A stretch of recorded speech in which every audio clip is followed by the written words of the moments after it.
Hello everyone, I am Dr. Hemant Rathod, PhD in Engineering from Texas A&M University. Welcome back to another video lecture based on class 11th and 12th syllabus. My goal here is to help you truly understand the scientific concepts, not memorize them or get scared by them. I hope this class helps you. Let's start learning.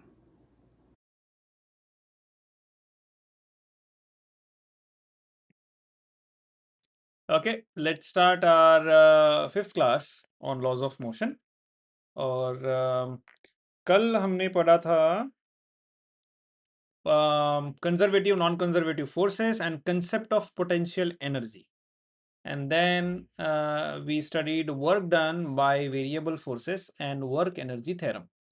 So पहला था concept of potential conservative non-conservative forces. मतलब क्या था conservative non-conservative का? अगर कोई भी force किसी भी बॉडी पे अगर लग रहा हो, फॉर एग्जांपल ये फ्री फॉलिंग बॉडी है ग्रेविटी के वजह से, तो ये ग्रेविटी के वजह से भले मतलब फॉर नो रीजन वो यहाँ से ऐसे आके यहाँ पे फॉल हो जाए, तो भी उसकी पोटेंशियल एनर्जी उतनी होगी, राइट?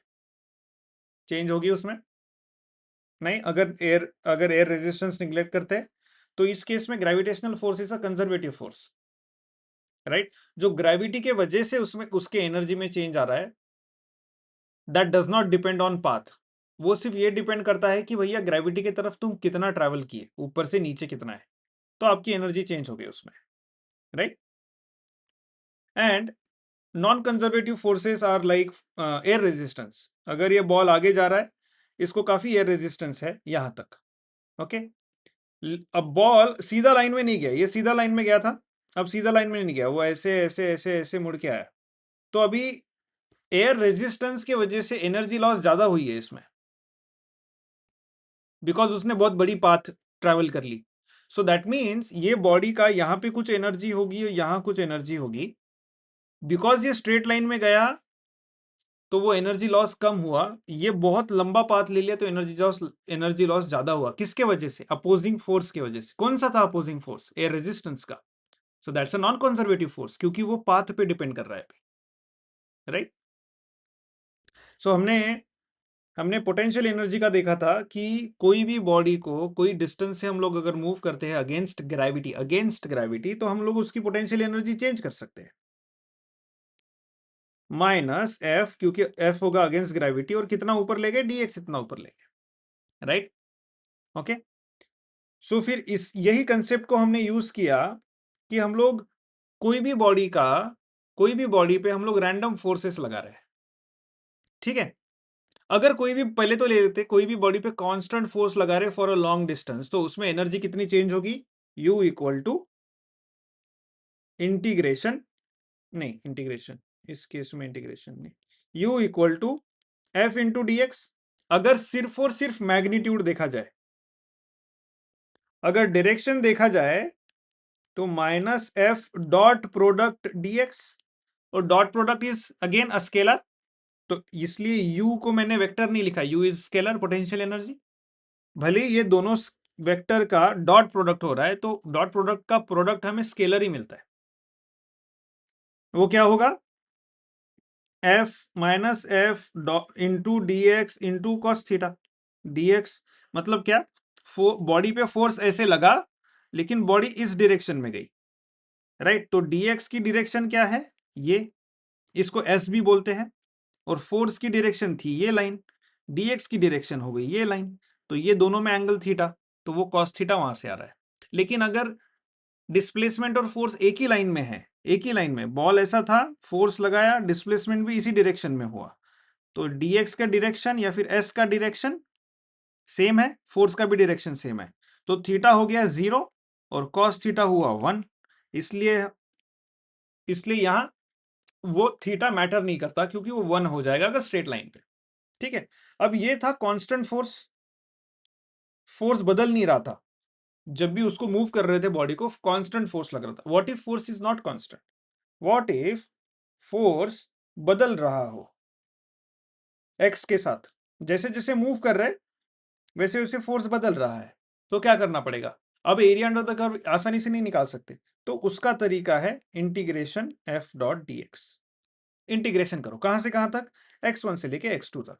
इंटीग्रेशन क्यों करना है, क्योंकि f अभी कांस्टेंट नहीं है, f अभी फंक्शन हो गया। कोई भी फंक्शन का एरिया अंडर द कर्व निकालना है तो उसके लिए हमें इंटीग्रेट करना पड़ेगा। अंडरस्टूड? ओके, चलो next concept was work done by, ये तो हमने कवर कर लिया, work done by variable force, मतलब ये वेरिएबल फोर्स है। So work done by variable force will be what,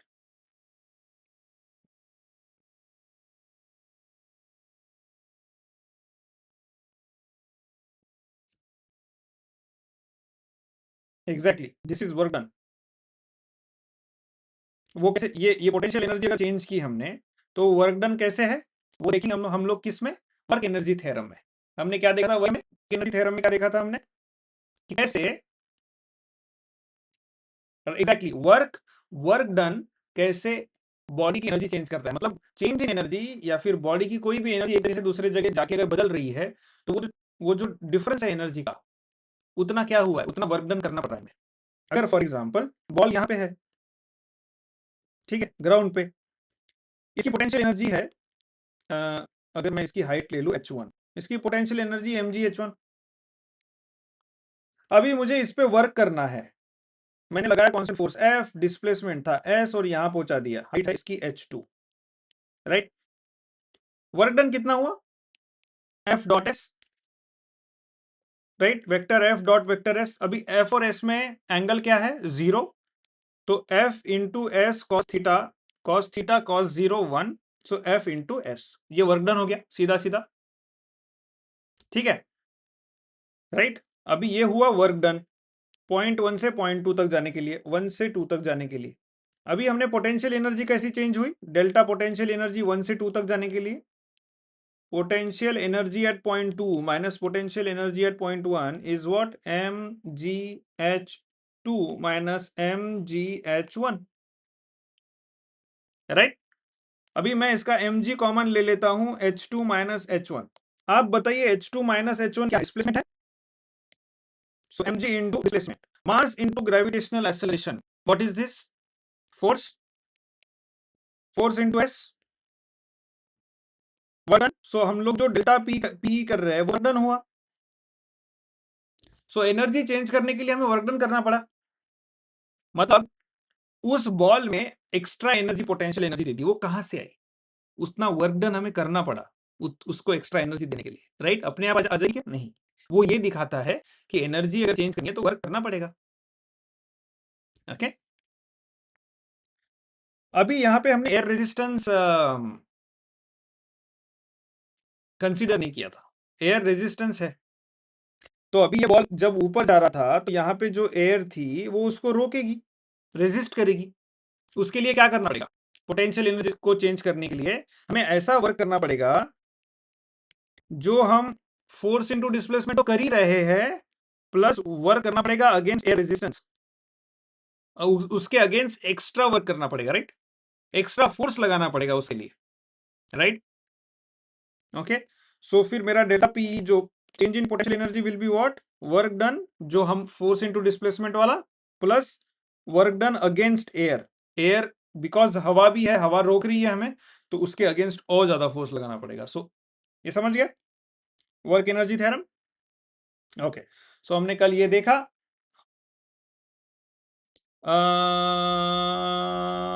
yes, we are doing work done against gravity and we are doing work done against air, so उनका direction same ही होगा क्योंकि gravity पुल कर रहा है नीचे, air resistance भी दबा रहा है नीचे, तो we are doing work against these forces जो है इधर,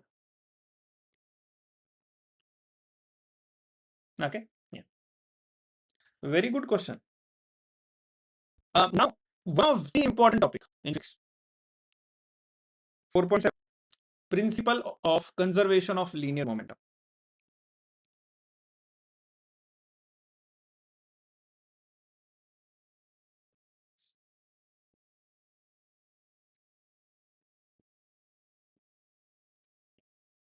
ओके ओके, सो हम न्यूटन्स लॉ के अकॉर्डिंग हमने देखा कि resultant force is equal to the rate of change of linear momentum. That means अगर कोई भी बॉडी का स्टेट हम लोग चेंज कर रहे हैं उसके लिए हमें क्या लगाना पड़ेगा, फोर्स। अगर बॉडी रुकी हुई है, ठीक है, उसकी वेलोसिटी v इक्वल टू 0 है अभी उसको हमें आगे बढ़ाना है, तो हमें क्या करना पड़ेगा? फोर्स। तो जब उसको आगे बढ़ा रहा है, तो इस केस में उसका मोमेंटम क्या था? P mass into velocity which is 0। अब मैंने बढ़ा दिया उसको फोर्स लगा के, इसकी वेलोसिटी होगी v इक्वल टू v1, तो इसका मोमेंटम लीनियर मोमेंटम होगा मास इनटू v1, राइट? सो मैंने मेरा लीनियर मोमेंटम कितना चेंज किया? Delta p m v1 minus 0, this minus this, ये मेरा लीनियर मोमेंटम है। ओके, तो ये जो फोर्स है वो लीनियर मोमेंटम से कैसे रिलेटेड है? योर फोर्स इज, आपका लीनियर मोमेंटम कितना चेंज हुआ with respect to time, right? अगर आपका linear momentum change, for example body यहां है, उसकी वेलोसिटी 0 है, और थोड़े टाइम के बाद उस बॉडी को आके देखा, उसकी वेलोसिटी 0 ही थी। अब मैं इनको दूर दूर इसलिए रख रहा हूं ताकि आपको दिखे दो बॉडी अलग अलग अलग टाइम पे, वो है एक ही बॉडी एक ही जगह पे। Understood? This is body number 1 travelling because of the external force to next location, location number 2। ये है बॉडी नंबर 1, वहीं पे ये है बॉडी नंबर 2, वही बॉडी है बट एट टाइम t2। ये टाइम t1 है, ये टाइम t2 है, यहाँ पे टाइम t1 है, यहाँ पे भी टाइम t2, क्योंकि वो मूव हो गई। ये वेलोसिटी 0 है तो मूव होगी नहीं, वहीं के वहीं रहेगी। दैट मींस इसका डेल्टा p कितना है? Change in p is 0, change in p 0 है, मतलब f equal to dp by dt which is 0, dp 0 है। दैट मींस एक्सटर्नल फोर्स लगा ही नहीं उसको, इसलिए मोमेंटम 0 था। अंडरस्टूड? ओके, सो इससे हमें यह पता चलता है, क्या पता चलता है इससे? Conservation of linear momentum, right? ये अगर बॉडी को मैं आइसोलेट कर दूं और बाहर से कोई फोर्स ना लगाऊं, तो इसका लीनियर मोमेंटम कभी चेंज होगा क्या? नहीं। ये बॉडी है मूविंग, वेलोसिटी v से वो मूव हो रही है, यहां गई यहां गई, लेकिन ये एक आइसोलेटेड सिस्टम है, बाहर से कुछ नहीं आ रहा है। इसका मोमेंटम है p is equal to mass into velocity, यहां भी आगे भी मास इनटू वेलोसिटी, तो इसका dp क्या है? 0। Change in momentum, linear momentum 0 है, क्योंकि चेंज ही नहीं हो रहा। इनिशियल माइनस फाइनल करो 0 ही है, तो फोर्स 0 है। तो ये क्या हो रहा है? आपका लीनियर मोमेंटम कंजर्व हो रहा है। इसका मतलब क्या है? कंजर्व मतलब नहीं बदल रहा है, वैसे का वैसा है, सिंपल भाषा में। So principle of linear conservation of linear momentum ये बताता है कि the total momentum of an isolated system is conserved during any interaction। अगर एक सिस्टम है, आइसोलेटेड सिस्टम है, यहाँ पे एक बॉल रखा है जो मूव हो रहा है, यहाँ बॉल है, यहाँ बॉल है, तो ये इनका जो मोमेंटम है, इसका मोमेंटम है p1, इसका मास है m1, इसकी वेलोसिटी थी v1, इसका मास है m2, इसकी वेलोसिटी है v2, इसका मास है m3, इसकी वेलोसिटी है v3। क्या आपने केमिस्ट्री में पढ़ाई गैसेस के बारे में? ओके, सो इसके ना, इसको मैं एक्स्ट्रा टेम्परेचर दे रहा हूं ना, इसके अंदर से टेम्परेचर निकाल रहा हूं ना, इसको एक्स्ट्रा प्रेशर दे रहा हूं। ये आइसोलेटेड सिस्टम है, इसके अंदर हम कुछ भी नहीं कर सकते। 3 बॉल रखे हैं जो मूव हो रहे हैं, इन पे ग्रेविटी भी नहीं लग रही है स्पेस में, और अगर ये वॉल पे टच होते हैं तो फ्रिक्शन की वजह से एनर्जी लॉस होगी, वो भी हटा दिया। ऐसा मटेरियल है कि फ्रिक्शन से लॉस हो ही नहीं रहा। दैट मीन्स ये एक दूसरे को टकरा के, अगर वेलोसिटी कम भी होती तो वेलोसिटी ट्रांसफर होगी दूसरे बॉल पे। सो ओवरऑल इस सिस्टम का जो मोमेंटम है p1 plus p2 plus p3, p1 कम ज्यादा होगा, p2 कम ज्यादा होगा, p3 कम ज्यादा होगा, क्योंकि वो बॉल एक दूसरे के साथ कोलाइड होंगे, बट ओवरऑल तीनों का अगर मोमेंटम ऐड किया जाए तो सेम ही होगा, सेम आएगा, वो बदलेगा नहीं। दैट मीन्स क्या हो रहा है? ये एक ऐसी आइसोलेटेड सिस्टम है जिसका टोटल मोमेंटम चेंज ही नहीं हो रहा है, इट इज गेटिंग कंजर्व्ड, और इनमें इंटरैक्शंस भी हो रहे हैं। That means a total momentum of an isolated system is conserved during any interaction. Okay, चलो अभी एक चीज समझते हैं। अभी हम लोग देखेंगे free body diagrams. Free body diagrams, yes,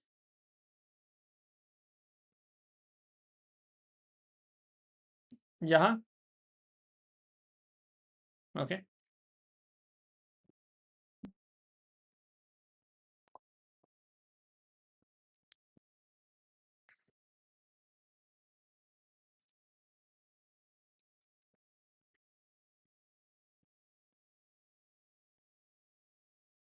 let me know when you're done.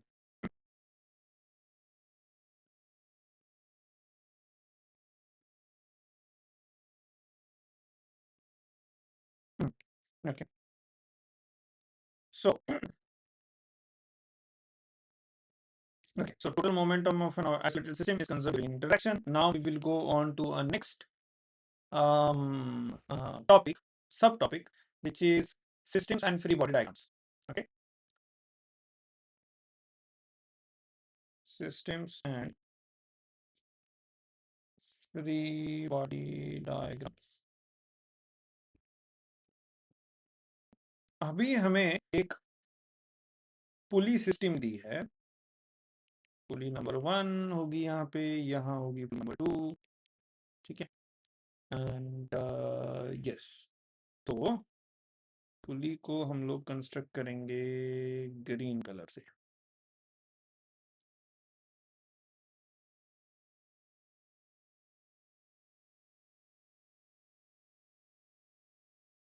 ठीक है, एंड देन ये पुली यहाँ पे आएगी, सो ये दूसरी पुली होगी,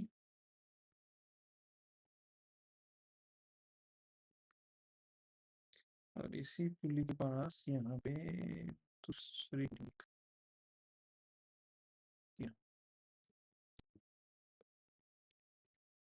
ठीक है, ये है। अभी क्या हो रहा है, ये पुली पे से स्ट्रिंग जा रही है एक, ओके, सो ये एक स्ट्रिंग थी यहाँ पे, इसे लगाया था हमने एक वेट, और उसके नीचे और एक वेट लगाया हमने, that was 2 kg, ये 1 kg वेट है, ये 2 kg वेट है, ठीक है, और ये पुली ऐसे गोल घूम के इस पुली पे आती है, ये स्ट्रिंग, और फिर यहाँ से गोल घूम के यहाँ पे जाती है, एंड देन वो गोल घूम के ऐसे आती है, और यहाँ पे हमने लगा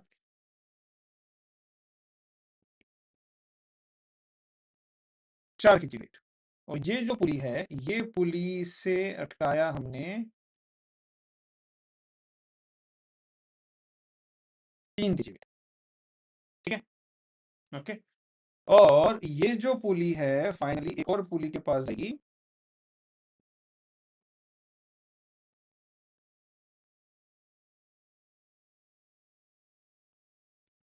जो ऐसे अरेस्ट है यहाँ पे,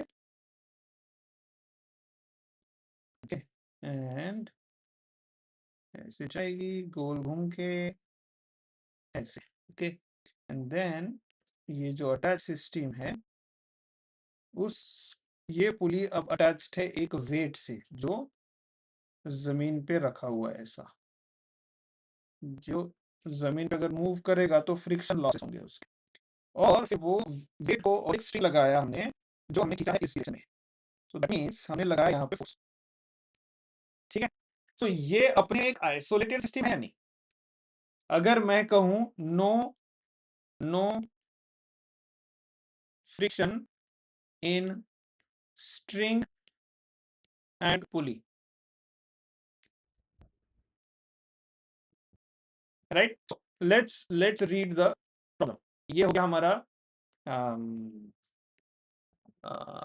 पुली नंबर 1, पुली नंबर 1 किसे कहा इन्होंने, 1 2 1 3 4, while P2 is movable, हाँ, सो ये है पुली नंबर 1, ये है पुली नंबर 2, ये है पुली नंबर 3, एंड ये है पुली नंबर 4, ठीक है, उसमें से P1 P3 and P4 are fixed, P2 is able to move up and down, क्योंकि P2 को फिक्स नहीं किया है, राइट, वो लटक रहा है बीच में स्ट्रिंग पे, okay, and then the force F equal to 100 Newton is applied at an angle of 60 degree, यहाँ पे at an angle of 60 degree हमने फोर्स लगाया है 100 Newton, okay, with 60 degree with the horizontal, and there is contact forces of 5 kg mass, इसका 5 kg mass है, इन सब का 4 kg, 3 kg, 2 kg and 1 kg था. Okay, 5 kg mass, and this 5 kg mass offers a contact opposing force F equal to 10 Newton. तो मतलब अगर हम इस डायरेक्शन में इसको खींच रहे हैं 100 cos 60 से खींच रहे हैं हम लोग, ये वाला फोर्स कितना हो गया 100 cos 60, तो ये opposing equal opposite reaction move नहीं होगा अपने इनर्शिया की वजह से, राइट? तो वो बॉडी पे जो फोर्स अपोजिंग फोर्स होगा ऐसा, वो बनेगा 10 न्यूटन का. मैंने कहा है 10 न्यूटन. ओके, और इसके अलावा there are no resistive forces anywhere. कोई रेजिस्टिव फोर्सेस इसके अलावा नहीं एक्सेप्ट टेंशन. बट टेंशन में रिएक्शन फोर्स है, रेजिस्टिव नहीं, है ना? Okay, now the discussion is until 1 kg mass reaches the pulley P1, the motion of 1 kg 2 kg mass is identical. मतलब यहां से ये पुली का जो फॉर एग्जांपल यहां तक है, यहां तक ये मास जब तक जाएगा 1 kg मास, तब तक 1 kg और 2 kg साथ में ही ऊपर जाएंगे, सेम एक ही रिंग अटैच्ड है, राइट? जैसे ही 1 kg मास पुली को लग गया तो वो पुली के अराउंड गोल घूमने लगा, वेयर एज 2 kg मास ऊपर जाने लगेगा. तो जैसे ही 1 kg मास पुली के पास आएगा उसके बाद दोनों का हाइट का चेंज अलग अलग हो जाएगा, राइट? इमेजिन हो रहा है, पहले एक ही स्ट्रिंग पे दो अटैच थे ऐसे. ओके, अब इसको मैंने ऊपर खींचा तो एक यहां आया और उसके साथ दूसरा यहां आया, तो दोनों साथ ही मूव हुए.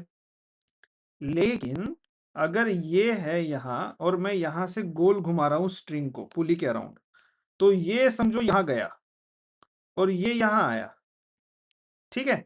तो इसकी इसकी इसकी हाइट इतनी गई और इसकी हाइट सिर्फ इतनी हुई, क्योंकि वो गोल घुमा स्ट्रिंग के अराउंड, पुली के अराउंड. तो उनके हाइट में चेंज अलग अलग होगा अभी, राइट? तो ये बात समझनी है हमें, राइट? सो अभी what this 1 kg and 2 kg mass what they are doing is वो इन स्ट्रिंग पे टेंशन प्रोड्यूस कर रहे, राइट? सो T1 T2, ओके, पुली यहां से स्टार्ट किया है बट टेंशन उधर से स्टार्ट किया है. ओके, ठीक है, ठीक है. बट ये एक चीज मैंने गलत कर दी. यहाँ पे जो फोर्स है ना, ये फोर्स स्ट्रिंग पे नहीं लगेगा, ये फोर्स यहां लगेगा, बराबर, in this same direction 10 Newton, क्योंकि वो रेजिस्टिव फोर्स है ना, राइट? हाँ, अभी बिकॉज ये सारे स्ट्रिंग्स अटैच्ड है तो ये जो 5 kg वाला मास है वो यहाँ पे स्ट्रिंग, वो यहाँ पे टेंशन प्रोड्यूस करेगा T1, और जो पुली पुली वाला जो ये स्ट्रिंग है वो भी मास को अपने तरफ खींचने के लिए टेंशन प्रोड्यूस करेगा. कैसे? यहाँ पे कुछ स्ट्रिंग है और मैंने यहाँ पे वेट अटका दिया mg, इसका मास है m, तो इस पे फोर्स लग रहा है mg. तो ये क्या करेगा स्ट्रिंग पे टेंशन प्रोड्यूस करेगा, इक्वल एंड अपोजिट. सो वैसे ही ये टेंशन प्रोड्यूस कर रहा है और यहाँ पे जो एंकर्ड है वो भी टेंशन प्रोड्यूस कर रहा है, ये भी T1 ही है, इक्वल एंड अपोजिट. ओके,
वो T1 इधर में प्रोड्यूस कर रहा है, यहां पे भी T1 प्रोड्यूस कर रहा है और इस साइड से भी T1 ही आ रहा है, because there is nothing in between this 4 kg mass and 5 kg मास, वो बीच में सिर्फ पुली है, तो ओवरऑल स्ट्रिंग में टेंशन उतना ही होना चाहिए।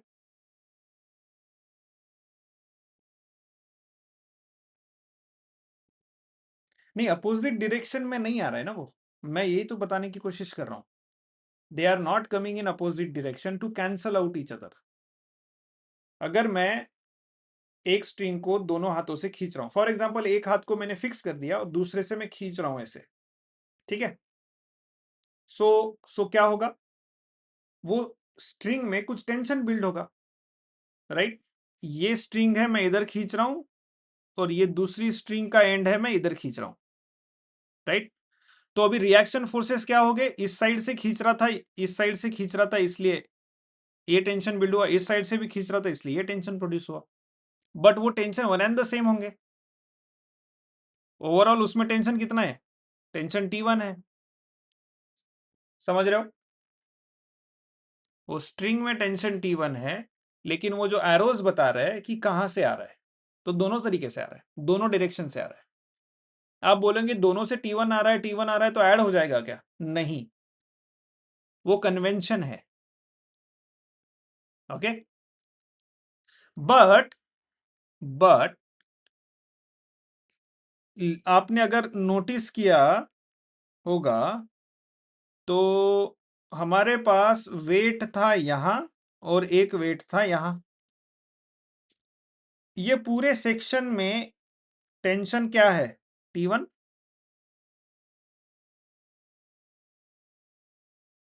ओके, क्योंकि एक वेट से दूसरे वेट के बीच में जो भी स्ट्रिंग है उसमें एक ही टेंशन होगा ना,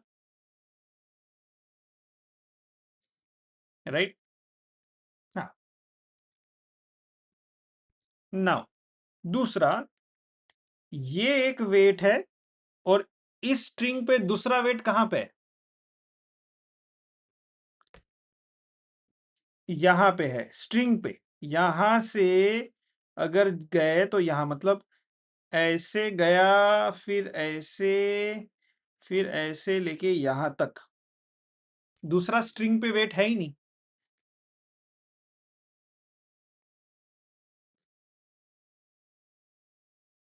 ओके। सो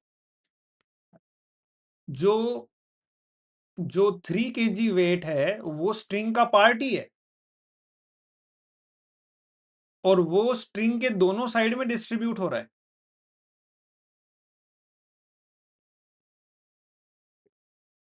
तो यहां पे 4 kg के वजह से एक टेंशन प्रोड्यूस होगा, क्योंकि 4 kg उसको ग्रेविटी से नीचे खींचेगा, टेंशन T2,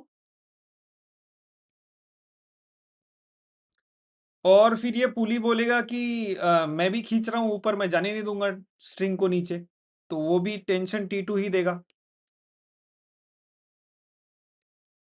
सेम पुली के इस साइड में ये नीचे खींच रहा है, यहां पे भी T2, क्योंकि ये कनेक्टेड है, स्ट्रिंग स्ट्रिंग कनेक्टेड है, राइट।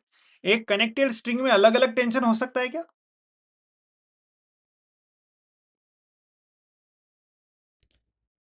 4 kg 4 kg से लेके 1 kg तक पूरा स्ट्रिंग कनेक्टेड है, उसको बीच में कहीं वेट नहीं लगाया है, टूटा नहीं है वो।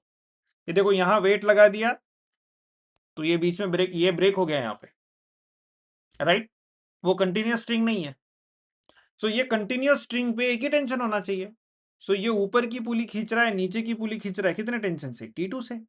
इस साइड में भी नीचे की पुली खींच रहा है तो टेंशन जनरेट हो रहा है, ऊपर की पुली खींच रहा है, टेंशन जनरेट हो रहा है। वापस यहां तक अगेन पुली खींच रहा है T2, और अगेन ये 1 kg मास खींच रहा है T2, ओके। बट अभी अभी यहां पे चेंज हो जाएगा यहां से यहां तक, क्योंकि अब यहां अलग स्ट्रिंग है, तो यहां क्या होगा, 1 kg मास, ये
ये जो 2 kg मास है स्ट्रिंग पे लटका है, तो वो उसको नीचे खींचेगा,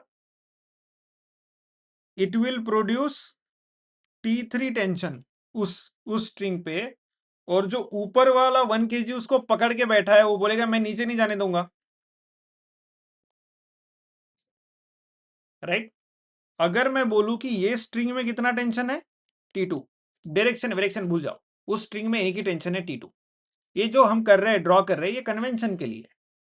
अगर मैंने सिर्फ और सिर्फ ये वाले पुली को देखना है और उसको ड्रॉ करना है मुझे, उसका फ्री बॉडी डायग्राम सिंगल पुली का, तो मैं क्या करूंगा, उसको पुली को उठाऊंगा और स्ट्रिंग ऐसे जा रही थी यहां तक, दैट्स इट। यहाँ पे टेंशन था और यहाँ टेंशन था। इधर साइड में कितना टेंशन है, T2। इधर साइड में कितना टेंशन है, T2। क्या होगा पुली का,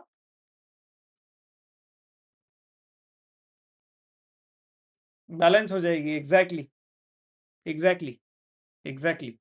सो ये जो पूरी सिस्टम है ये आइसोलेटेड सिस्टम है और फिलहाल इक्विलिब्रियम में है, हिलने नहीं वाला है। हमें इसका फ्री बॉडी डायग्राम स्टडी करना है कि कहाँ कौन से फोर्सेस लग रहे हैं, कौन से एंगल में है, वगैरह वगैरह। बट यहां तक आपको समझ गया? Okay, so let's read their discussion once again. Until 1 kg mass reaches the pulley P1, okay, ये वाला, just a second, let me make it,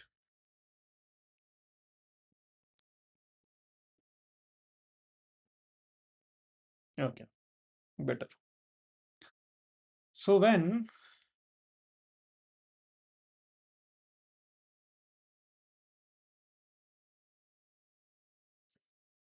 the 1 kg mass and 2 kg mass is the motion of 1 kg mass and 2 kg mass will be identical, हाँ वो एक ही string पे लगे हैं तो साथ में ही ऊपर जाएगा, जितना 1 जाएगा उतना ही 2 जाएगा। जैसे ही 1 पुली P1 को लग जाएगा उनका हाइट बदलना चेंज हो जाएगा, फिर वो हमने देख लिया। So thus these can be considered to be a single system of mass 3 kg except for knowing the tension T3। अगर आपको किसी ने पूछा कि टेंशन T3 क्या है, तो आपको 1 kg मास से 2 kg मास नीचे लटक रहा है। For example 1 kg mass stable है, इससे एक स्ट्रिंग लटक रही है 2 kg मास की, और इसमें कितना टेंशन डेवलप हुआ, T3 टेंशन डेवलप हुआ। तो अगर मैं ये 1 kg मास को एक स्टेबल स्ट्रक्चर समझू और वो स्ट्रिंग में नीचे 2 kg मास लटका है, तो नीचे फोर्स कितना है, 2 इंटू 10, 2 इंटू 10, 20 न्यूटन, राइट? सो 20 न्यूटन इतना फोर्स नीचे है, तो equal and opposite force tension string में बनेगा। अगर equal and opposite force tension string में नहीं बना तो क्या हो जाएगा, वो 2 kg मास नीचे आने लग जाएगा ना। वो 2 kg मास को वहीं के वहीं रोकने के लिए, जो नीचे की डायरेक्शन में 20 न्यूटन फोर्स लगा रहा है, उसको वहीं के वहीं रोक के रखने के लिए हमें वो स्ट्रिंग को उतना ही अपोजिट फोर्स लगाना पड़ेगा, अपने अंदर से, अपने मटेरियल से, अपने एटम से। उसके एटम्स एक दूसरे को पकड़ के उसको खींचेंगे मतलब ऊपर नहीं खींच रहे, वो जाने नहीं देंगे, ताकत लगा के रखेंगे। तो वो जो ताकत है, वो जो टेंशन है T3, इक्वल एंड अपोजिट है 20 न्यूटन इन अपवर्ड डायरेक्शन, क्योंकि 2 kg नीचे है, right? Now you will ask me कि ये ऊपर, ये T3 का तो समझ गया, ये वाला T3 क्या है? सो वो फ्री बॉडी डायग्राम के अंडरस्टैंडिंग के लिए, ओके, फ्री बॉडी डायग्राम के अभी अगर मुझे देखना है, मुझे सिर्फ 1 kg मास को लेना है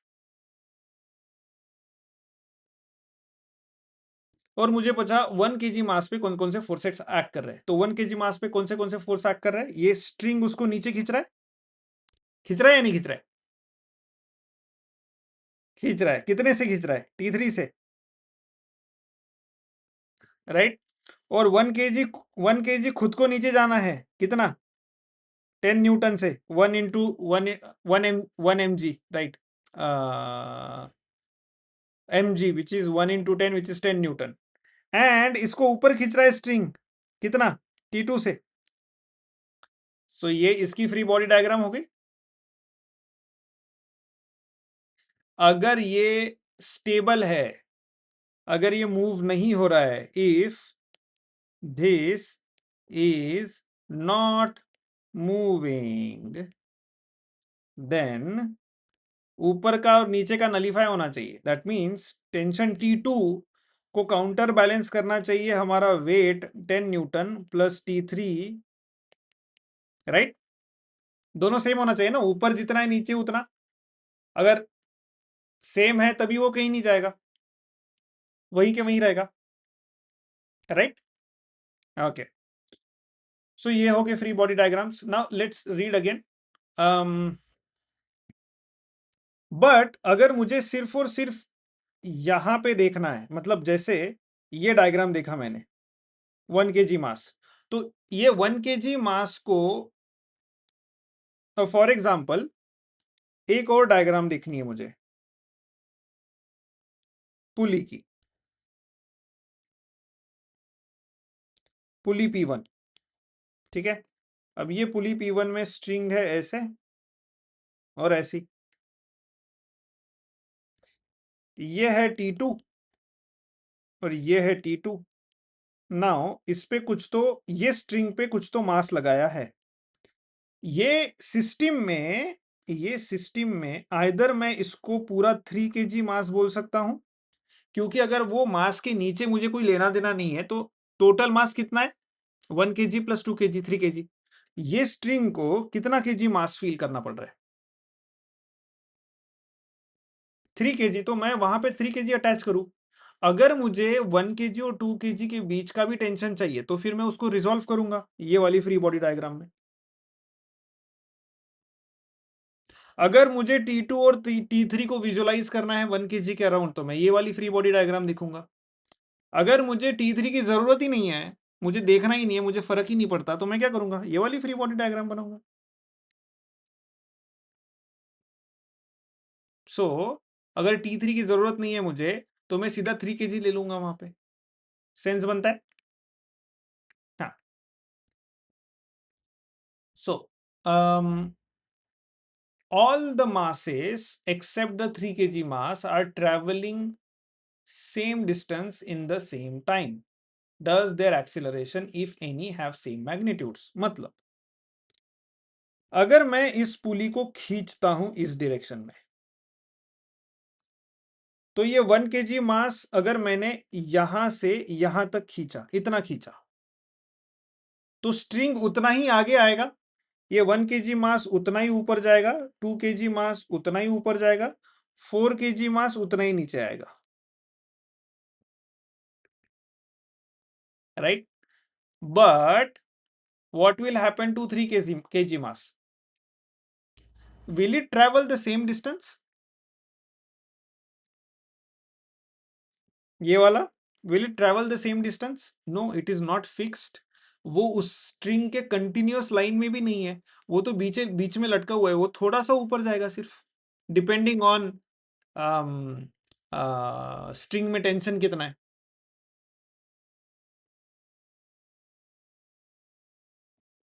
right.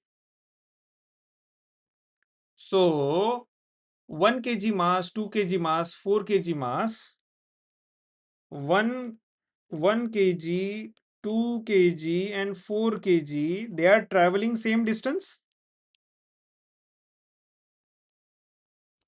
traveling same distance, okay. But 3 kg mass is the distance is different, yeah, distance is not same, उसका अपना है, ओके। सो इससे हमें क्या पता चलता है कि अगर मैंने यहां से यहां तक खींचा, उसको लगा टाइम T1, तो 1 kg मास, 2 kg मास, 4 kg मास टाइम t1 पे मूव हुए उतने ही डिस्टेंस, यस और no? So 1, 2 and 4 kg mass, they moved x distance in time t. Okay. So उनका जो एक्सेलरेशन है वो सेम होना चाहिए तीनों का, बिकॉज ऑल थ्री आर, तीनों का मोशन एग्जैक्टली सेम है, तो तीनों का एक्सेलरेशन सेम होना चाहिए। क्यों होना चाहिए एक्सेलरेशन सेम तीनों का?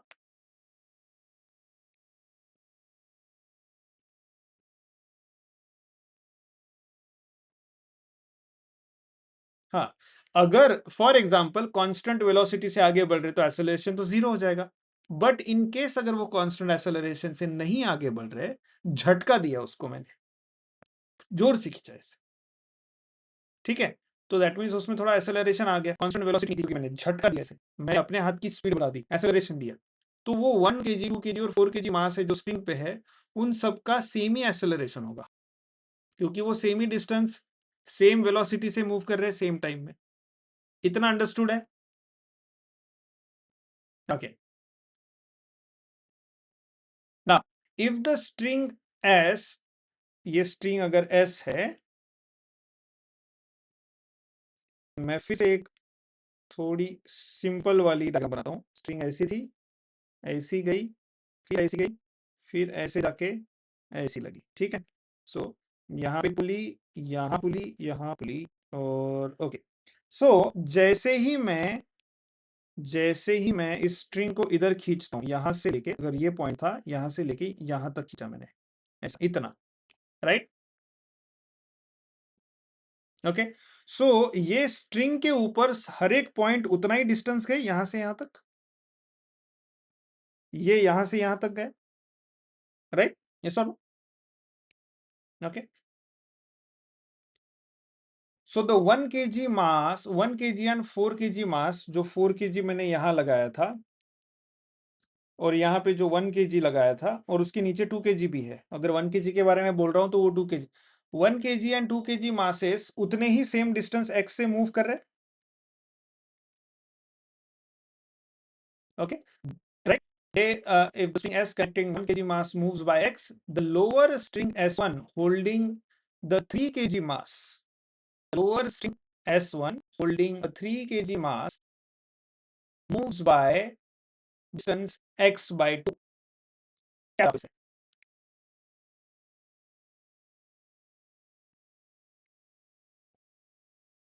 The lower string S1 holding the 3 kg mass moves through x by 2.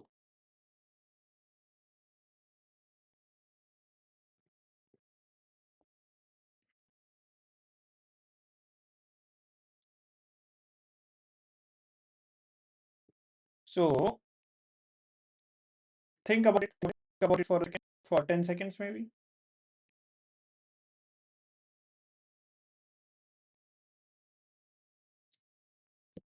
बहुत गर्मी हो रही है, थक गया मैं।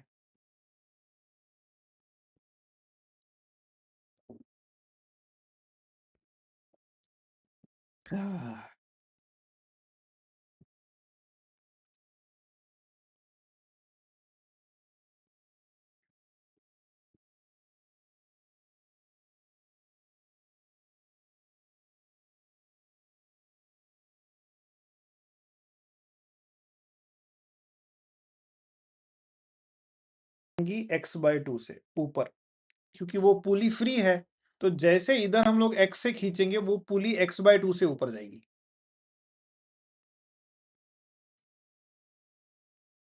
Getting my point?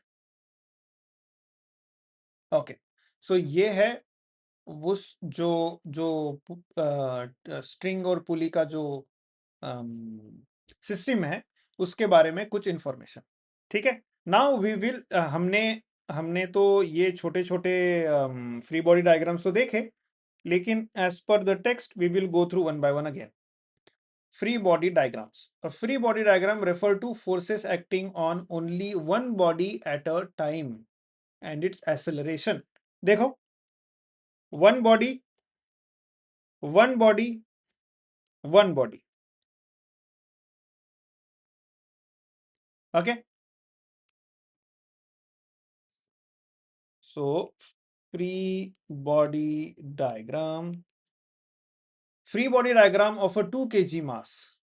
Let A be the upward acceleration, according to Newton's second law. It must be due to the resultant vertical force on this mass. So इन्होंने क्या किया, 2 kg. So 2 kg बॉडी को ऐसे बताया इन्होंने, this is 2 kg.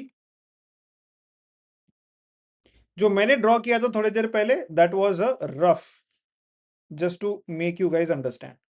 Now we are going through proper convention जो book में दिया है, ठीक है?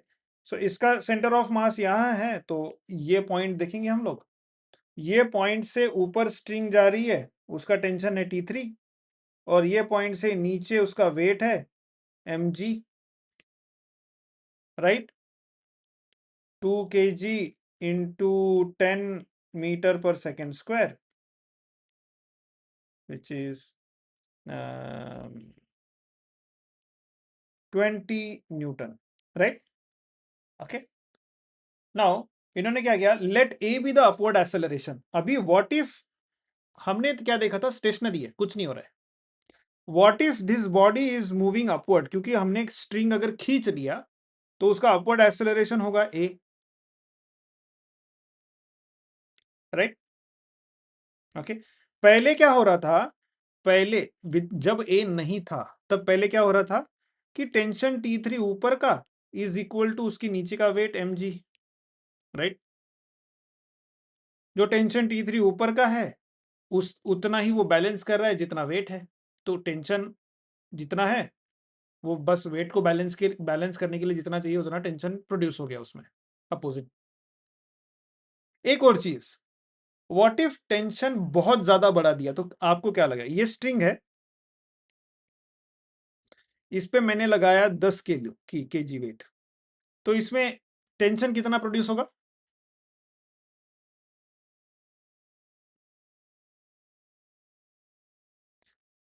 100 न्यूटन प्रोड्यूस हुआ. ओके, अभी अभी मैंने क्या किया, वही स्ट्रिंग ली और यहां मैंने 100 केजी लगा दिया, कितना प्रोड्यूस हुआ?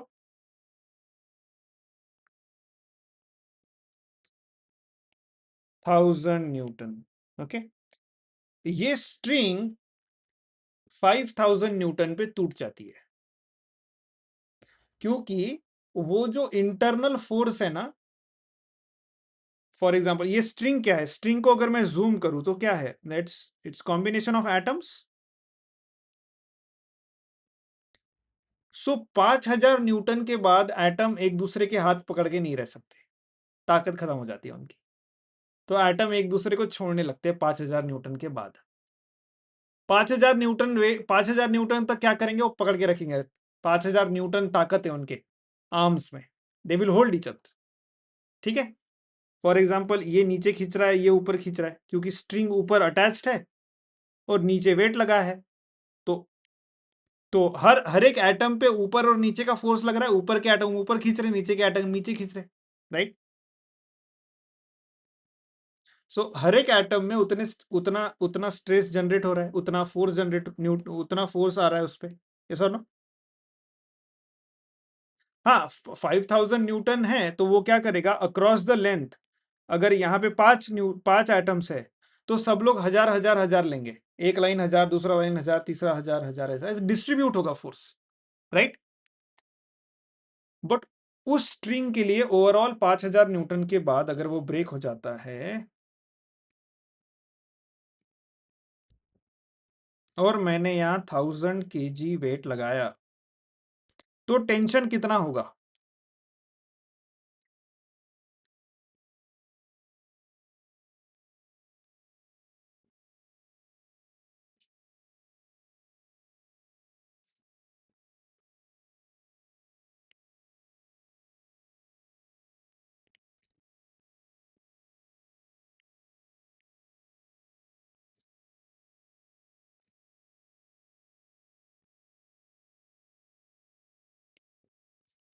बताइए टेंशन कितना होगा? ये मैंने वायर तोड़ तोड़ के दिखा दिया आपको 5000 न्यूटन पे। इस पे टेंशन कितना बन रहा है अभी? 1000 kg।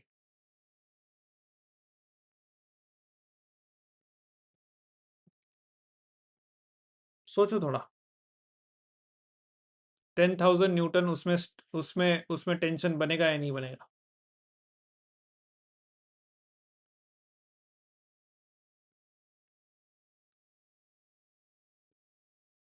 एग्जैक्टली एग्जैक्टली 5, वो जैसे ही 1000 किलो वेट लगाया उसमें टेंशन बिल्ड होने लगेगा फटाफट, जैसे ही within milliseconds build होने लगेगा, स्ट्रेस बिल्ड होने लगेगा। 5000 न्यूटन तक सहन वो झेलेगा, उसके बाद वायर टूट गई। सो टेंशन है नहीं, वायर ऑलरेडी टूट गई है, क्योंकि उसने 5000 न्यूटन तक झेला मिली सेकेंड और फिर टूट गया उसके बाद, क्योंकि उसका ब्रेकिंग फोर्स है। ठीक है, दैट मीन्स मैं ये क्यों बता रहा था आपको, टेंशन वायर में कितना डेवलप होता है? जितना काउंटर वेट लगाया है, राइट? तो अगर मैं काउंटर वेट ज्यादा लगाता 2 kg के अलावा तो T3 ज्यादा होता, राइट? और ये T3 का जो टेंशन है ये कब तक बढ़ते जाएगा? जब तक वो टूटता नहीं है। अगर वो टूट गया तो हम लोग फ्री बॉडी डायग्राम सीखेंगे नहीं, हम कुछ और सीखेंगे, material properties, failure of material, mechanical properties of solids. तो हम लोग इस चैप्टर में तो स्ट्रिंग को तोड़ने नहीं वाले, दूसरे चैप्टर में तोड़ेंगे, इसमें नहीं तोड़ेंगे, right? Yes sir, right. So इसमें tension will keep increasing with the amount of weight और amount of force we are applying, क्योंकि टेंशन इज व्हाट, वो जो फोर्स लगा रहे उसका रिएक्शन फोर्स है, right? So in this case T3 is mass into gravity, जितना जितना वेट लगाया था उसका रिएक्शन फोर्स T3 सेम है। लेकिन अब क्या हो रहा है, यहां पे एक्सेलरेशन था 0, that means it was not moving up down, वो वहीं के वहीं है। Now there is a acceleration,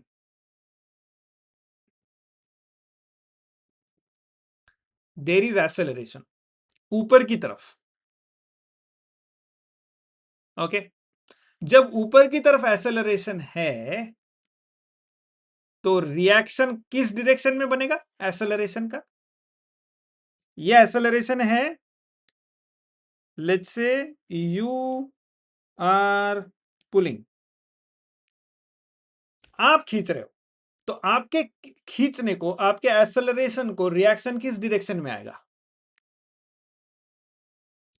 opposite direction में रिएक्शन बनेगा, सूडो फोर्सेस अपोजिट डायरेक्शन में, यस और नो? सो ये opposite force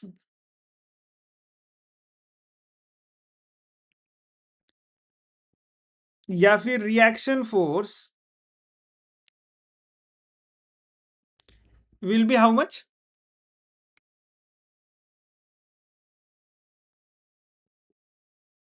in downward direction. What if मैं डाउनवर्ड डायरेक्शन को हाँ निगेटिव लेता हूं और अपवर्ड डायरेक्शन को पॉजिटिव लेता हूं, तो क्या होगा? अभी इनको बैलेंस कैसा करेंगे?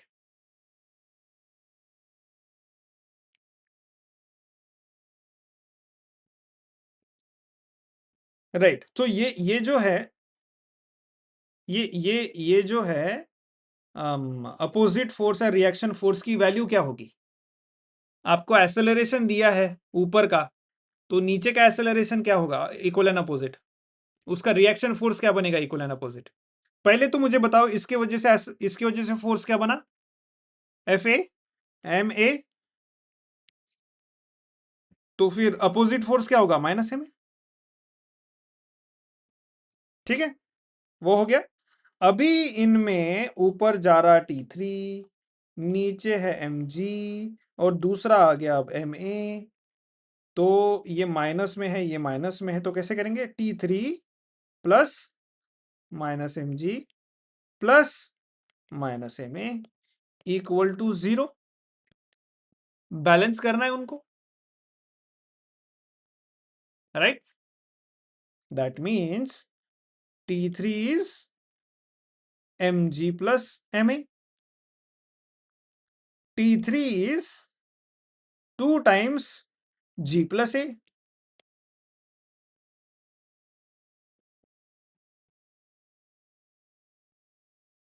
Yes, because m is 2 kg, right? Yes. Okay. Understood? Okay. Let's read what these guys are saying. Free body diagram of a 2 kg mass. Let A be its upward acceleration. According to Newton's second law, it will be due to the resultant vertical force on this mass. To know this force, we need to know all the individual forces acting on the mass. The agencies exerting forces on this mass are earth and force due to tension. In this case, the lower half of the string is connected to 2 kg mass. The direction of T3 for the lower part of the string is upward. अभी आपको समझा ये T3 के दो direction क्यों थे? क्योंकि free body diagram इसके लिए टेंशन की डायरेक्शन दिखाती है और ये जो यहाँ 1 kg मास था उसका फ्री बॉडी डायग्राम कुछ और होगा, राइट?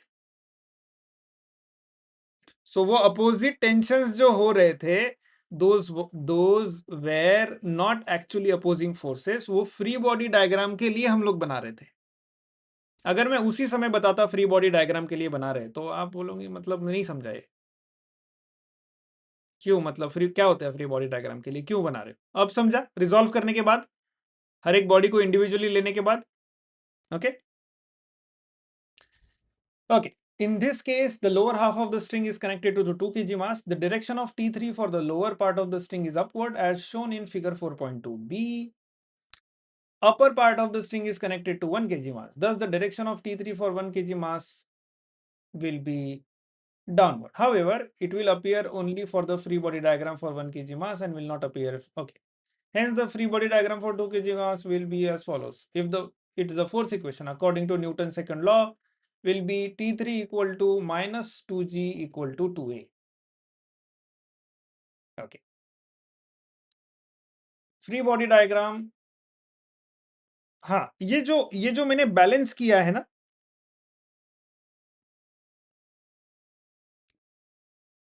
ये बैलेंस को एक और तरीके से देख सकते हैं.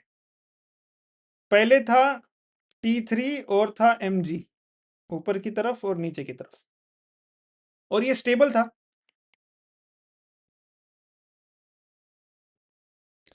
फिर हमने एक्सेलरेशन लगाया, राइट? ओके. सो ओवरऑल हमारा सिस्टम बिगड़ गया. अभी हमारे जो फोर्सेस है, हाँ ये भले ही जाएगा ऊपर, लेकिन हमने क्या किया, फोटो खींच लिया और अब फोटो के देख रहे कि इस पर्टिकुलर पॉइंट पे कौन से फोर्सेस एक्टर है. ठीक है, तो ये एक हो रहा है एक्सेलरेशन के वजह से ऊपर जा रहा है, इसका इनर्शियल फोर्स नीचे आएगा ए में. ठीक है, तो T3 माइनस mg, पहले T3 इक्वल टू mg था, फिर T3 minus mg equal to 0 हो गया क्योंकि मैंने इस साइड लेके आ गया उसको, कोई एक्सेलरेशन था नहीं पहले. अब 0 नहीं होगा एक्सेलरेशन दिया तो. T3 माइनस mg अब 0 नहीं है.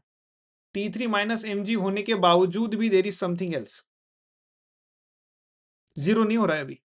What is that something else?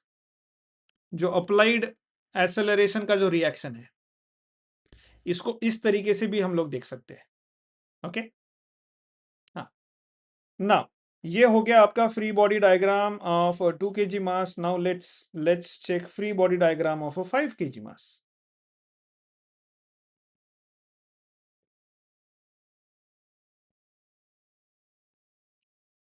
Okay, free body diagram of 5 kg mass. It's horizontal acceleration is also A, क्योंकि अब खींच रहे सबको, पूरा स्ट्रिंग को अगर खींच रहे हम लोग तो सबका एक्सेलरेशन यही होना चाहिए ना, एवरीथिंग इज कनेक्टेड, राइट। सो इसका भी एक्सेलरेशन यही होना चाहिए, टूवर्ड्स द राइट, इस डायरेक्शन में इसका एक्सेलरेशन होना चाहिए। ओके अभी इस पे कौन से फोर्सेस आ रहे, फोर्स एक्सर्टिंग एजेंसीज आर अर्थ, अर्थ इस पे mg एक्सर्ट कर रही है, कॉन्टैक्ट सरफेस उस वो अर्थ पे फोर्स एक्सर्ट कर रहा है मास इनटू ग्रेविटी की वजह से, राइट। अर्थ की ग्रेविटी उसको खींच रही है, लेकिन वो कांटेक्ट हो गया तो कांटेक्ट बोलेगा, कांटेक्ट रिएक्शन फोर्स देगा उसको, तो उसको बोलते हैं reaction force normal N, contact की वजह से, right. Vertically upward and opposing force, okay, vertically upward and opposing force. ना हमने एक फोर्स लगाया था इस पे,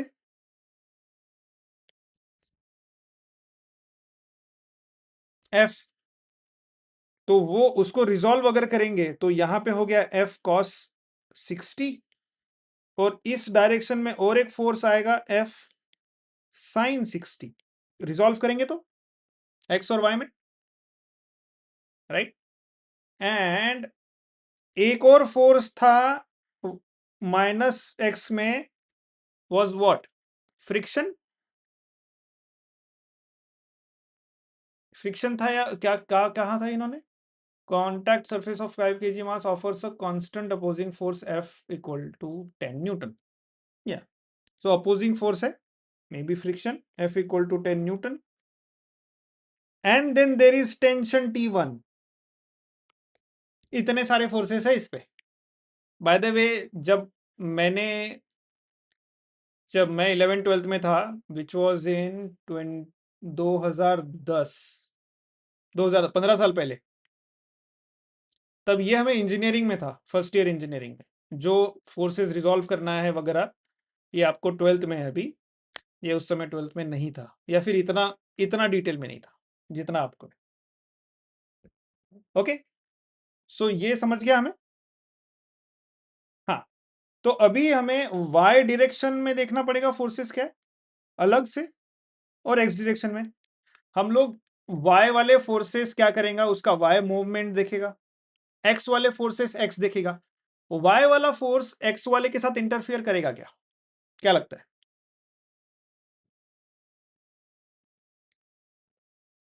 ये बॉडी है हवा में, स्पेस में, मैंने y डायरेक्शन में फोर्स लगाया, तो क्या ये x डायरेक्शन में कुछ करेगा? नहीं, वो y डायरेक्शन में जाएगा। मैंने x में लगाया तो x में जाएगा, मैंने x और y दोनों में लगाया तो x और y दोनों में जाएगा, और x और y दोनों में लगाया मतलब x में थोड़ा कंपोनेंट लगाया और y में थोड़ा कंपोनेंट, इसका मतलब x में और y में दोनों में फोर्स साथ में लगा दिया, तो दोनों में मोशन साथ में होगी, राइट। इसका मतलब y का एनालिसिस अलग है जो x से कोई लेना देना नहीं है, x का एनालिसिस अलग है जिसका y से कोई लेना देना नहीं है, यस और नो, मोशन में, राइट। तो हम लोग y को अलग से लेते, x को अलग से हैंडल करते, चलेगा। चलो चलो अभी पहले x को हैंडल करेंगे। x डायरेक्शन में बताइए, ये है पॉजिटिव x, ये है निगेटिव x, बताइए अगर ये इक्विलिब्रियम में है और ये बैलेंस आउट हो रहा है और ये मूव नहीं हो रहा है, भले ही एक्सेलरेशन लगाए कुछ लगाए, बट उस समय उसको इक्विलिब्रियम में है ऐसा समझ के अगर हम लोग चलेंगे तो बैलेंस करना पड़ेगा, तो वो इक्वेशन का बैलेंस कैसे आएगा एक्स में, वो लिखना है।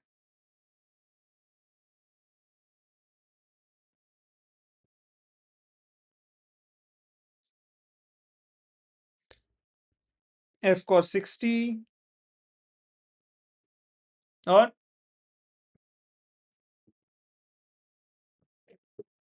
ओके अभी टेक्स्ट बुक में इन्होंने एक्सेलरेशन तो बोला, बट इन्होंने एक्सेलरेशन यूज नहीं किया, तो हम लोग पहले करते हैं बिना एक्सेलरेशन के। स्टेबल है, बिना एक्सेलरेशन के करते हैं, ठीक है। तो पहला हो गया एफ कॉस 60 इक्वल टू, या फिर F cos 60 plus minus T1 plus -10, ये वाला और ये वाला equal to 0। That means T1 plus 10 equal to F cos 60, ऐसे लिख सकता हूं, ओके। हाँ,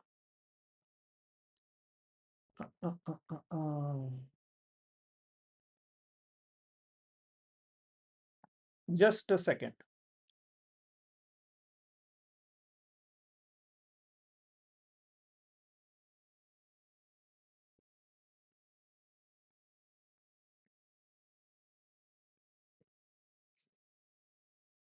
ओके, एंड वाई डायरेक्शन में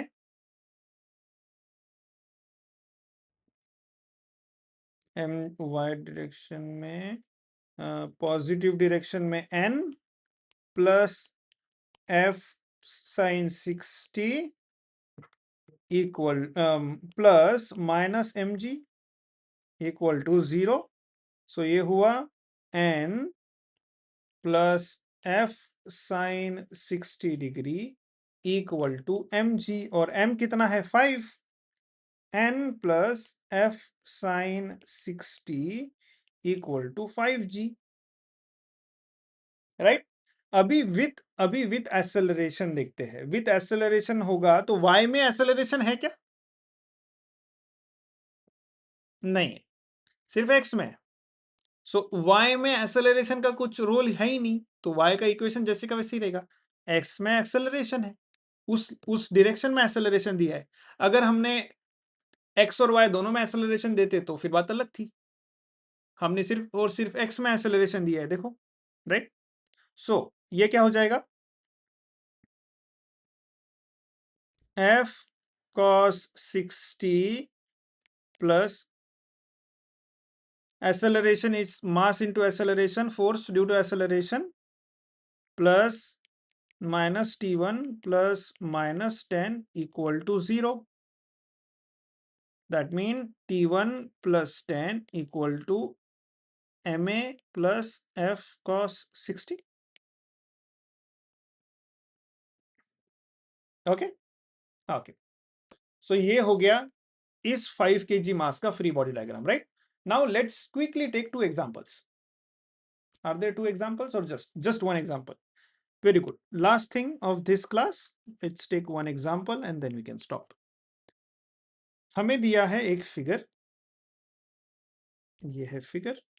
bye the way, any question in this? No question, okay. और हमारे पास है पुली,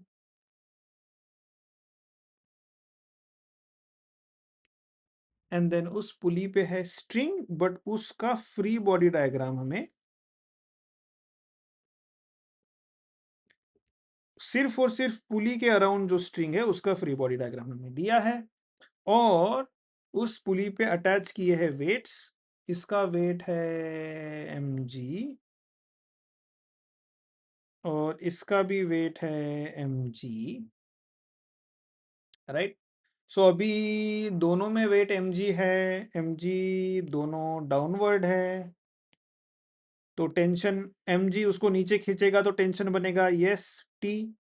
ऊपर वाला बोलेगा कि मैं ऊपर वाले एटम्स बोलेगा कि मैं नीचे नहीं जाने दूंगा तुमको, तो वो भी टेंशन देगा उतना, इक्वल एंड अपोजिट t। नीचे वाला mg बोलेगा कि हाँ t, ऊपर वाला भी t। Sorry, what was the question?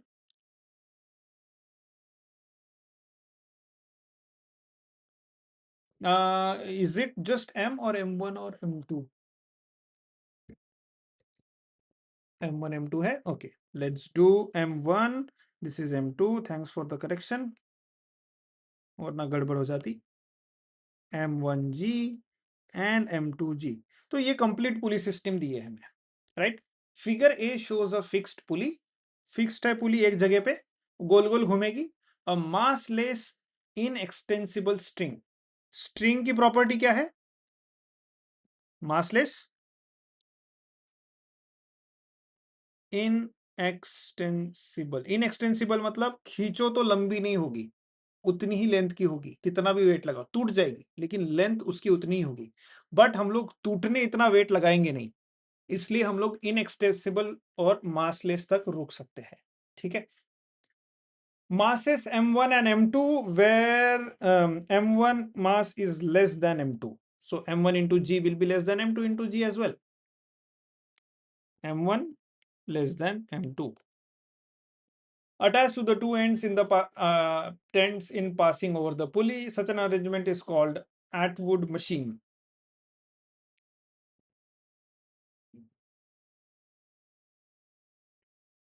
Atwood machine. If you take mechanical engineering, आपको ये और डिटेल में सीखने मिलेगा कैसे मल्टीपल पुली अगर एक ही स्ट्रिंग पे लगा है तो ओवरऑल जो टेंशन है वो रिड्यूस हो सकता है, and things like that. Calculate accelerations of the masses and force due to the tension along the string, assuming axle of the pulley to be frictionless. पुली का जो एक्सल है, जो पुली गोल गोल घूमेगी, फ्रिक्शनलेस, कोई फ्रिक्शन में एनर्जी वेस्ट नहीं हो रही है, कोई फोर्सेस नहीं लग रहा फ्रिक्शन की वजह से. सो आपको बस और बस फोकस करना है अभी मासेस पे. ठीक है, चलेगा.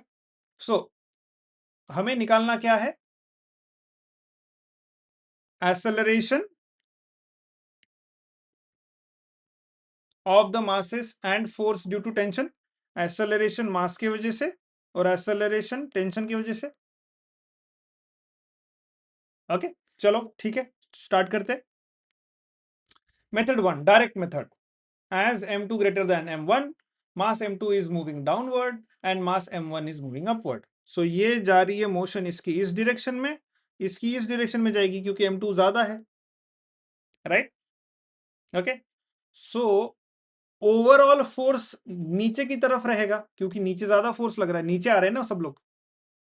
एक ऊपर जा, देखो आपका जो वेइंग स्केल होता है ना, वेइंग स्केल, राइट, एक तरफ अगर ज्यादा वेट है तो वो नीचे जाएगा. ये ऊपर जा रहा है लेकिन ओवरऑल नीचे जा रहा है. तो वैसे भी स्ट्रिंग और पुली का, अगर वो स्ट्रिंग और ऐसे कनेक्टेड है, एक ज्यादा भारी है तो वो नीचे खींचेगा और दूसरे को ऊपर ले जाएगा, राइट? Right, okay. ना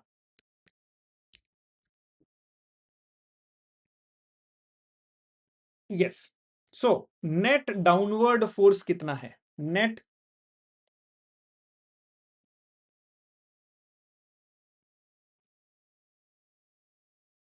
नेट डाउनवर्ड फोर्स मतलब एक जो मास नीचे खींच रहा है और दूसरा मास भी नीचे खींच रहा था लेकिन उसका कम है, तो ओवरऑल ये नीचे जाएगा लेकिन उस पे फोर्स पूरा नहीं लगेगा. ये वाला जो है, जो ऊपर जा रहा है कम मास वाला, वो थोड़ा तो रेजिस्ट करेगा ना. ये जो है ये थोड़ा तो रेजिस्ट करेगा ना, इसका भी तो m1g है, राइट?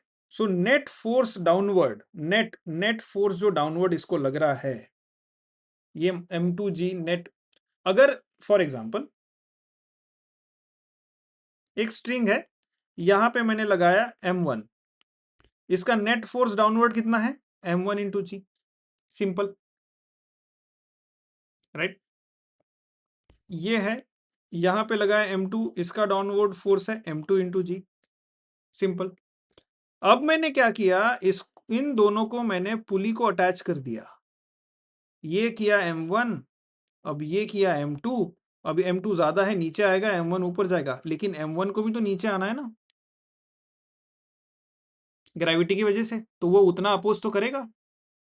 भले ही m2 वो ओवरऑल खींच लेगा उसको, बट पहले वो m2g से खींच रहा था, अभी वो m2g से नहीं खींचेगा नीचे, अब उसकी कम हो जाएगी क्योंकि m1g ने थोड़ा सा ले लिया उससे, रेजिस्ट किया उसको नीचे जाने के लिए, राइट? सो वही हमें नेट डाउनवर्ड फोर्स निकालना है.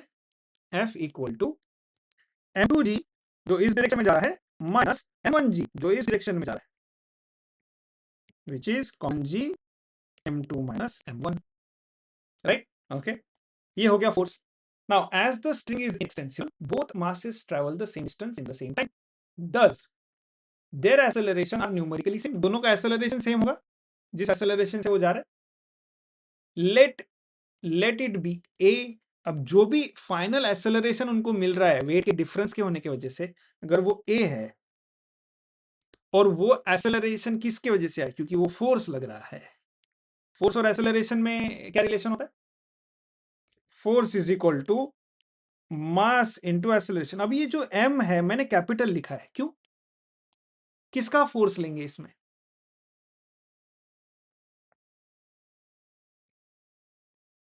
मास दोनों का मिला के रहेगा, क्योंकि वो स्ट्रिंग पे जो फोर्स लग रहा है दोनों के मास को इक्वल एक्सेलरेशन है, दोनों के मास मूव हो रहे along the stream. So overall उस स्ट्रिंग पे जो ऑब्जेक्ट है उनका मास है m1 एंड m2, जिस पे फोर्स लग रहा है ओवरऑल डाउनवर्ड, जो मूव हो रहा है विद एक्सेलरेशन a. सो उस पे फोर्स लग रहा है विद एक्सेलरेशन है, उसका मास क्या है? दोनों का मिला हुआ मास m1 and m2, right? So ये हुआ force equal to m1 plus m2 times a. Okay, इन दोनों को इक्वेट कर सकते हैं हम लोग, ये भी f और ये भी f. f का ये एक इक्वेशन, ये एक इक्वेशन, राइट?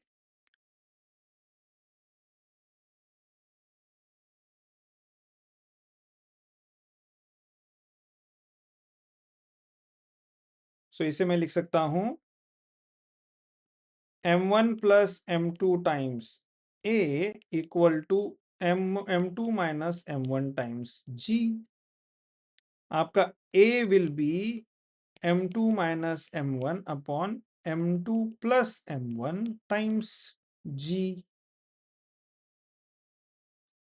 राइट? ओके, ये हो गया एक्सेलरेशन का equation based on mass and gravity. Mass भी नोन है और ग्रेविटी भी नोन है, राइट? अगर एक पुली ले ली मैंने, उस पे यहां लगाया 10 kg और यहां लगाया 100 kg, ओके, तो एक्सेलरेशन क्या होगा? 100 minus 10 divide by 100 plus 10 multiplied by 10, 90 by 110 multiplied by 10. निकालो.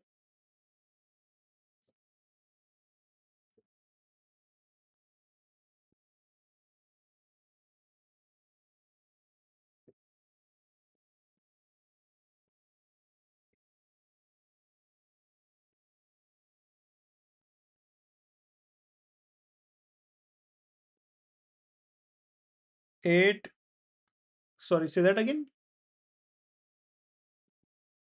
8.18 metre per second square, right?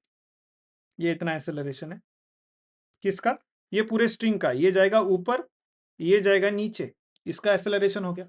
Okay okay, ना अभी हम देखेंगे स्ट्रिंग और एक्सेलरेशन में रिलेशन, ठीक है? For mass m1 the upward force is force due to tension. अभी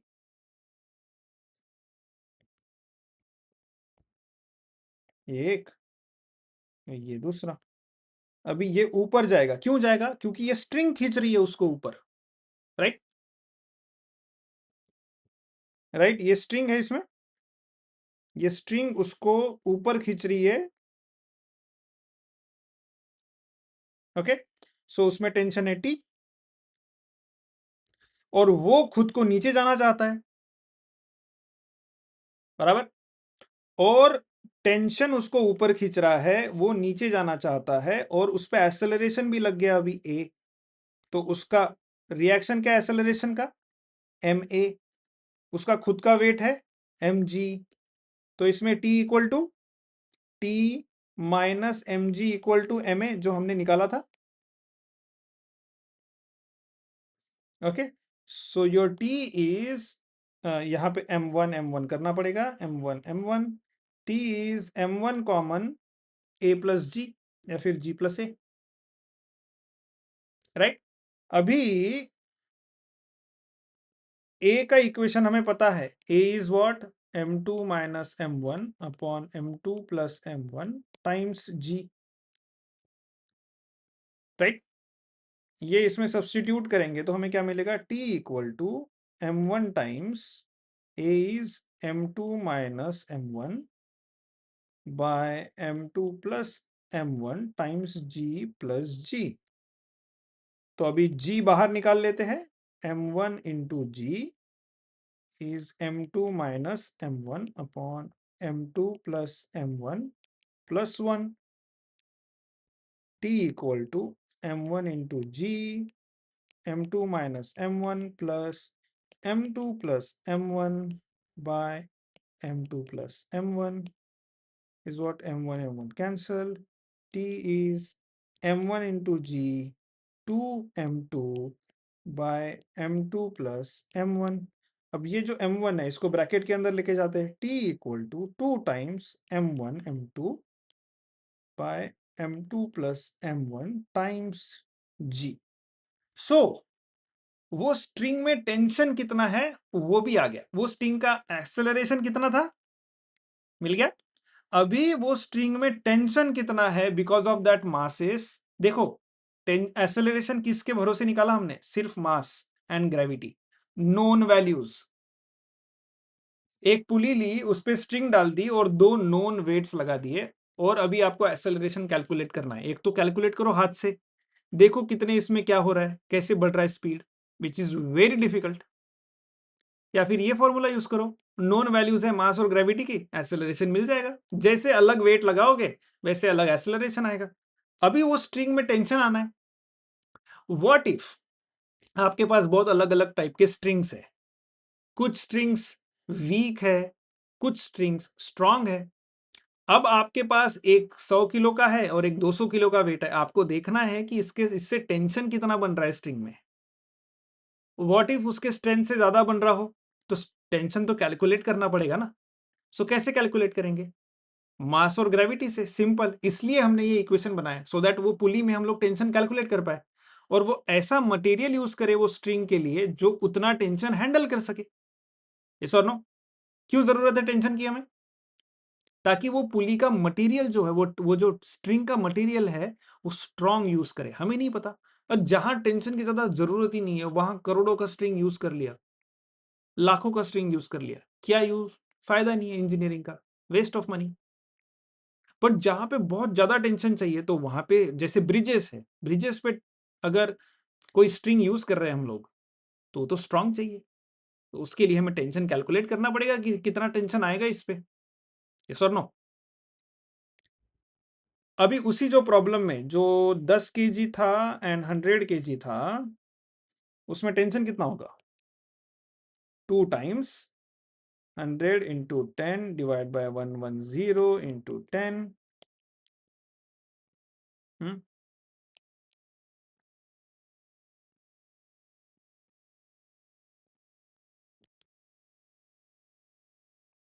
2000 by 11 Newton. How much is that? Somewhere close to 190 Newton.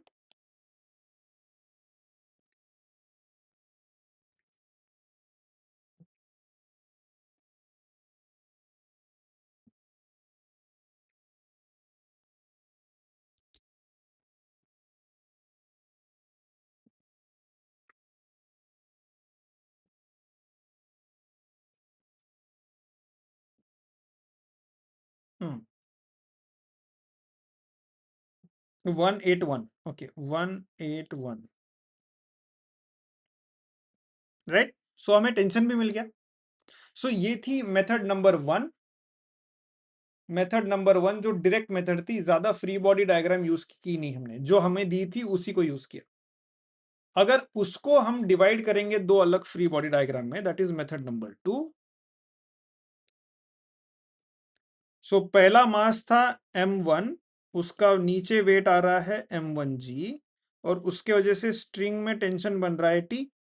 दूसरा मास है m2, उसका वेट है m2g, और उसके वजह से ऊपर स्ट्रिंग बन रहा है t, राइट। बट उसका एक्सेलरेशन का क्या हो रहा है,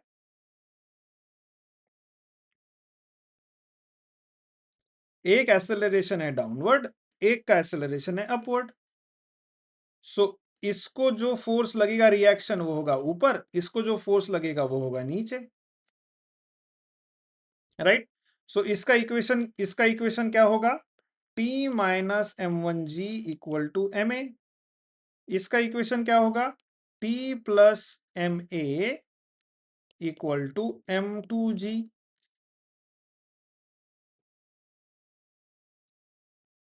right. M A M two A, M A M A M two A M one A, right. दो इक्वेशन मिल गए। क्या ये इक्वेशन आपको समझे, क्या ये इक्वेशन आपको अच्छे से समझ गए? ये देखो, ये दोनों ऊपर, ये वाला नीचे, तो बैलेंस कर दिया मैंने ऊपर वाला नीचे वाला। ये दोनों नीचे, ये वाला ऊपर, बैलेंस कर दिया दोनों को, ऊपर और नीचे वाले को। ओके, अभी क्लियर है? ओके, सो हमारे पास दो इक्वेशन मिले, that is T minus M one G equal to M one A, और दूसरे इक्वेशन को थोड़ा रीराइट करूंगा, M two G minus T equal to M two A. अगर इन दोनों को ऐड करते हैं तो हमें क्या मिलेगा, M one plus M two times A, T and T will cancel out, तो बचेगा क्या, M two minus M one times G equal to, और फिर हमें यहां से मिलेगा A equal to M two minus M one upon M two plus M one times G. मिल गया।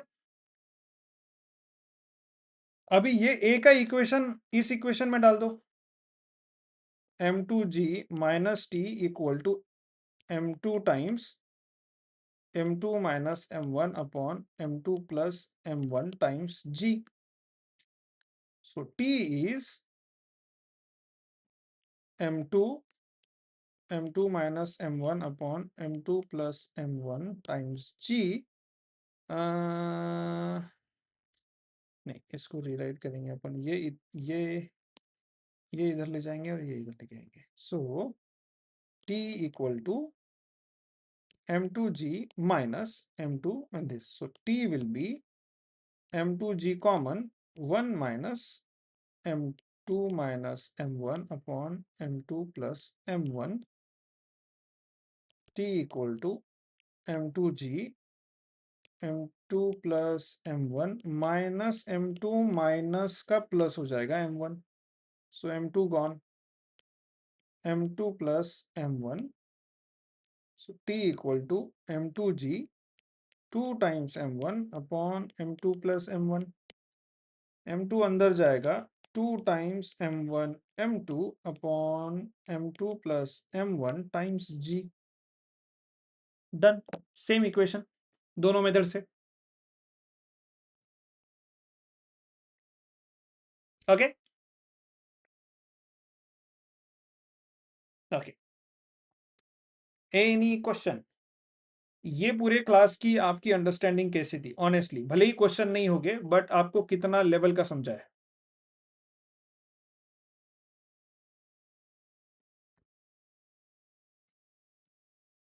सेवेंटी एटी, ओके ठीक है, चले। ये न्यूमेरिकल सॉल्व करने पड़ेंगे और आपको खुद से भी करना पड़ेगा, क्योंकि ये इतना इजी नहीं है, क्योंकि इसमें there is lot of visualisation, right. Okay, yes, चलेगा, ठीक है। रुकते हैं यहीं पे, मिलते हैं कल, बाय बाय।